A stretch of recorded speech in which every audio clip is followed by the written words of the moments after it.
కూర్చున్నాడు కదా, అవును. ఫీల్ అయ్యి పారిపోలేదు కదా. నువ్వెట్ట పారిపోతున్నావు? హ్మ్. చంద్రబాబుని, పవన్ కళ్యాణ్‌ని స్ఫూర్తిగా తీసుకున్నానా రాజకీయం చేయాలి జగన్మోహన్ రెడ్డి. ఆయనంటే అసలు గెలవే లేదు. అసెంబ్లీలో అడుగుపెట్టలేదు. ఈయన మొన్నటి వరకు ఒక మంది మరబులం ఒక 150 మంది ఎనకాల. ఇప్పుడు పాపం ఒక 10 మందే.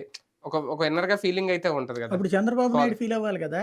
హ్మ్. ఇప్పుడు తెలంగాణలో 0, అవును. ఆంధ్రప్రదేశ్‌లో క్రిందటిసారి 23. హ్మ్. మరి ఆయన ఫీల్ అయ్యి పారిపోలేదు కదా.